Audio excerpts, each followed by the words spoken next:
Bien, merci. Je vais essayer de compléter donc en évitant de reprendre des choses qui ont déjà été dites et en resserrant mon propos sur ce qui peut peut-être être le plus légitime de la part d'un président d'une fédération. Donc dire que pour nous, euh, les deux articles de la RDR que vous avez évoqués, la réduction des risques, prennent cadre dans une loi de santé de façon générale. Et vous verrez que c'est pas un hasard si je commence par ce truisme, parce que un des problèmes, c'est peut-être d'essayer de construire des réponses qui soient cohérentes et qui, selon les différentes portes d'entrée ou les différents acteurs, ne s'annulent pas les uns les autres. Et par exemple, une partie de la discussion de la prévention doit être éclairée par les apports de la RDR. Une partie de la discussion sur les soins doit être éclairée par les apports de la RDR. Sinon, on continue d'avoir des acteurs qui auto-annulent leur production. Et une des difficultés qu'on a eues en France sur les questions d'addiction, c'est parfois ces points de vue qui ne faisaient pas l'effort de s'articuler, de faire une politique cohérente et qui, au contraire, tiraient à hu et à dia et contribuaient à un certain désordre. Donc, on est heureux de voir dans le projet de loi un certain nombre de choses qui sont convergents avec la RDR, promouvoir des environnements propices à la santé, hein, les grands principes qui sont donnés, atteindre les personnes, l'égalité des soins, atteindre les personnes les plus exclues. Une partie de ce qui est la culture de la RDR est justement d'aller vers les personnes les plus éloignées du système de soins. Et si on est là aujourd'hui, c'est aussi un autre point qui est rappelé par la loi de santé, la nécessité, et particulièrement sur les questions d'addiction, d'être capable en permanence d'adapter les pratiques professionnelles, le système, le métier à des évolutions. Nous avons une loi de 70 et nous avons parfois une culture qui date des années 70 alors que nous sommes en 2014, 2015 et que la société n'est pas du tout la même. Et aujourd'hui, ne pas tenir compte de ça, c'est parfois se condamner à l'échec parce qu'on continue de fonctionner avec de vieux outils. Alors dans les choses qui nous paraissent importantes de rappeler, et c'est l'occasion de rendre hommage à un certain nombre d'acteurs qui sont là, c'est une des difficultés de la RDR en France, c'est peut-être son histoire. La RDR s'est construite contre le secteur spécialisé, hein, il faut le dire, il faut le rappeler. Ce sont les acteurs de l'humanitaire, les acteurs de la lutte contre le sida qui ont introduit la culture RDR dans un secteur spécialisé qui ne l'avait pas. Hein, et qui ne l'avait pas justement parce qu'il avait une vision du soin qui était fermée sur une seule culture, qui était la culture de l'abstinence, avec un seul référentiel qui était la contrainte hein, ou la souffrance pour amener à la demande de soins. Hein. Et vraiment, le choc de la RDR, ça a été des pratiques nouvelles, mais ça a été aussi de se dire que aller vers ces nouveaux publics et ne pas attendre une demande de soins par épuisement de la personne, c'était finalement ouvrir des portes supplémentaires et développer une autre façon de travailler. Alors, le problème, c'est qu'il y a une séquelle très grave qui reste dans notre pays et sur lequel ce serait bien d'avancer, c'est que pour un certain nombre de nos concitoyens et même pour un certain nombre de nos collègues professionnels, quand on dit ça, quand on dit qu'on va accompagner les usagers et qu'on va s'intéresser à l'usage, on voit tout de suite des personnes dire mais vous allez faciliter l'usage et même pire, vous allez insister à l'usage. Et c'est là que la cohérence des propos doit permettre de démonter cette fausse association. La deuxième chose, je la reprendrai pas, c'est l'opinion publique. François Bec en a dit des choses très, très importantes. Juste pour revenir d'un colloque en Suisse où on avait débattu de ça, ce qui a donné l'efficacité des 4 piliers de la politique suisse, c'est justement qu'ils ne se sont pas disqualifiés. C'est justement que les forces de police, dans leur fonction de répression, respectent les travaux de la réduction des risques dans leur logique d'aller vers, qui eux-mêmes ne considèrent pas que être dans une posture de soignant est absolument honteux et qui ont dialogué avec les acteurs de la prévention. Et on voit des choses en Suisse qu'on ne verrait pas en France. L'ancien directeur de Quai-Neuve, qui est une des salles sur lesquelles nous avions beaucoup travaillé quand nous avions relancé le débat, est maintenant responsable du plus grand dispositif de prévention hein, qui s'appelle Première Ligne. Voilà, donc ces passages d'un lieu à l'autre en France, c'est quasi tabou. On est acteur de la réduction des risques à vie ou on est acteur de la prévention à vie. C'est un déblocage, c'est un des points qui est dommage. La troisième chose pour laquelle on est là, c'est qu'il y a eu un bug administratif, en tout cas c'est la lecture que nous en avons, même si tout le monde ne l'a pas, c'est que la loi de 70 a rendu impossible l'ouverture de la salle dans un mouvement qui semblait pourtant bien lancé. Et que le Conseil d'État a dit que cet accueil des usagers méconnaît l'interdiction pénalement sanctionnée de l'usage. J'ai bien compris qu'aujourd'hui, nous sommes ici, non pas dans une audition sur un renouvellement du Code pénal, mais de la loi de santé. Et donc, c'est par rapport à ça que nous allons porter, que nous avons porté notre argumentaire. Alors, pour le dire, et je crois que ce sera complété par les collègues qui sont là, moi, je parle autour d'une fédération de professionnels qui a choisi, justement, en analysant ces difficultés, de réunir dans le même mouvement des acteurs de la prévention, des acteurs du soin, des acteurs de la réduction des risques. À peu près une centaine de CARUD sont adhérents de la fédération.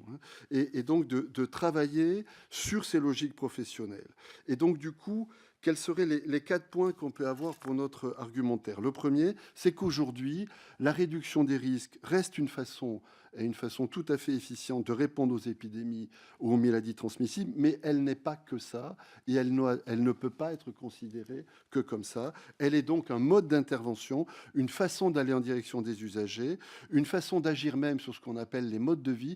Et par exemple, Henri Bergeron, que vous aviez invité, je crois qu'il n'a pas pu venir, a montré que c'est le même mouvement qu'a eu la promotion de la santé. Elle a lutté contre les épidémies au départ, et maintenant, la promotion de la santé essaye d'expliquer à nos concitoyens comment tenir compte de modes de vie qui, sans ça, sont dangereux pour eux s'ils cèdent à un certain nombre de facilités alimentaires, de rythme, ainsi de suite, les écrans, ainsi de suite. On le retrouve dans plein de domaines. La deuxième chose, c'est que la réduction des risques est présente tout au long du comportement de consommation. Je fais référence aux travaux, par exemple, d'un collègue américain comme Tatarski, ou à quelque chose dont on parle beaucoup en France et qu'il faudrait faire entendre, c'est ce qu'on appelle l'approche gradualiste d'un de nos collègues, par exemple Kellogg, Scott Kellogg, qui dit qu'il faut qu'on ait une palette de réponses, il faut qu'on ait une mosaïque d'outils, et que c'est parce qu'on aura des outils qui seront diversifiés en intensité et diversifiés dans leurs modalités qu'on pourra rencontrer la totalité des publics. Une des difficultés des débats sur les salles de consommation ou sur tout outil de réduction des risques, c'est qu'on dit « mais pourquoi vous faites ça? Vous allez inciter des enfants de 12-13 ans à rentrer dans les drogues. » Bon. Il faut accepter qu'il y a des publics très différents, que les logiques sont très différentes, et il faut accepter de mettre les bons outils et les bonnes réponses en face des personnes concernées. Et ça, on est capable de le faire. Et là-dedans, on retrouve quelque chose qui est très présent dans la loi de santé, la notion de parcours de soins. Le parcours de soins dans les addictions, et je viens d'une fédération qui pendant longtemps a cru que le parcours de soins dans les addictions pouvait être pareil qu'ailleurs, il pouvait être linéaire. Le parcours de soins n'est pas linéaire, il est chaotique, il est fait d'aller-retour, et il faut pouvoir avoir des propositions qui ont à voir avec la culture de l'abstinence. Il n'y a pas de honte à proposer d'être abstinent à des personnes, mais il faut avoir des outils de réduction des risques qui évitent que la personne se mette en difficulté de façon majeure, absolue et parfois irrécupérable. Et le parcours de soins dont parle la loi de santé nécessite que l'on fédère ce travail des différents professionnels.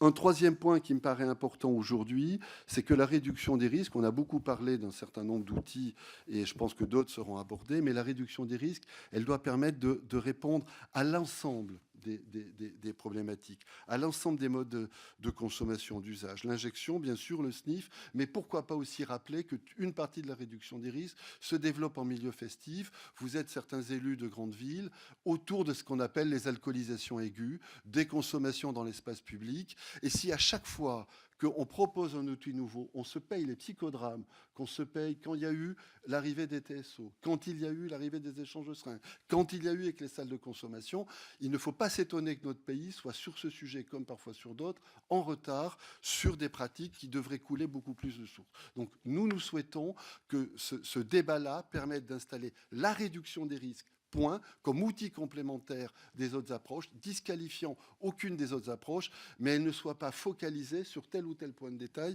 sans mauvais jeu de mots, quelle que soit son importance. Il faut se rappeler qu'il y a trop de publics qui sont encore pas rencontrés par les acteurs, quelle que soit leur fonction, par les acteurs de santé. Il faut se rappeler, je vous renvoie aux travaux de Marlatt, qu'un des problèmes essentiels d'un certain nombre de personnes, c'est la rechute quand on les met trop tôt dans des programmes de sevrage, trop tôt avec un objectif d'abstinence, et que du coup, cette progressivité des réponses fait partie des meilleures réponses. Enfin, le quatrième point, c'est sur les épidémies. Bien évidemment, on vous dira que la réduction des risques, la salle de consommation, tel ou tel outil n'est pas obligatoirement le plus performant sur les hépatites et sur le VIH. Il est performant, un certain nombre d'études l'ont montré. On sait qu'aujourd'hui, sur les hépatites, c'est l'accessibilité au traitement qui va être un enjeu majeur. On sait que les TROD, par exemple, que la loi de santé permet, c'est-à-dire le dépistage de plus de personnes, va permettre. Mais on sait que les outils de la réduction des risques sont ceux qui permettent de rencontrer ces usagers. Et donc, là encore,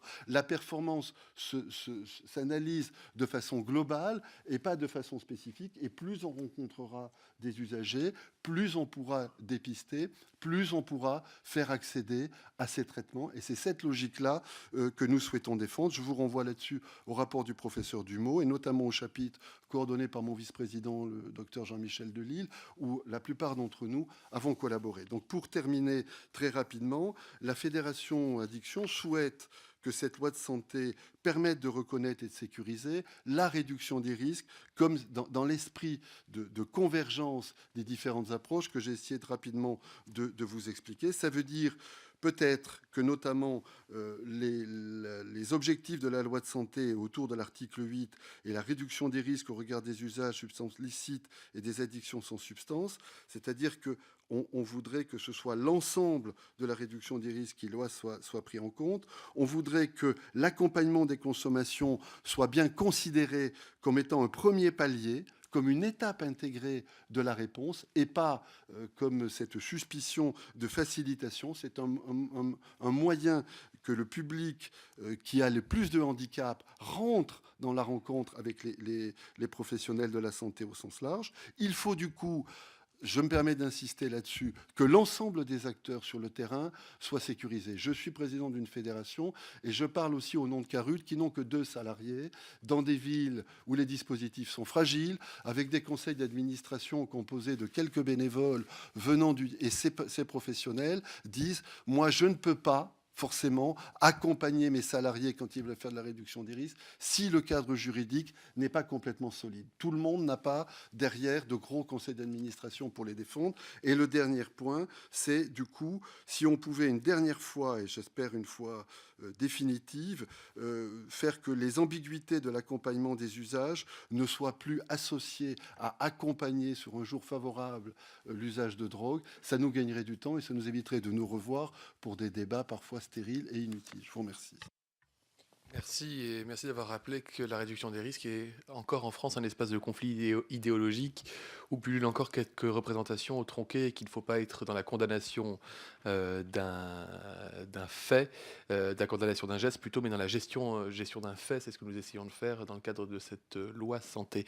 Si je peux me permettre, oui. pour avoir séjourné encore une fois à Genève la semaine dernière et avoir vu le véhicule de police se garer devant Quai-Neuf pour autre chose qu'une intervention à Quai-Neuf, un feu rouge qui avait été légèrement traité avec les usagers qui discutaient avec la voiture de police et qui l'ont aidé à repartir. Je pense de ce côté-là, la disqualification réciproque des actions que nous avons en France a beaucoup de choses à apprendre de ce que la réduction des risques a permis à d'autres pays de faire de façon beaucoup plus intelligente.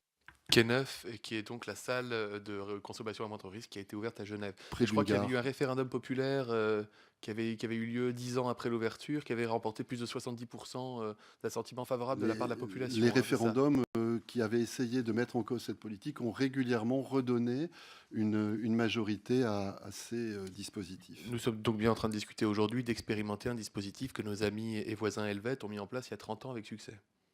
Merci.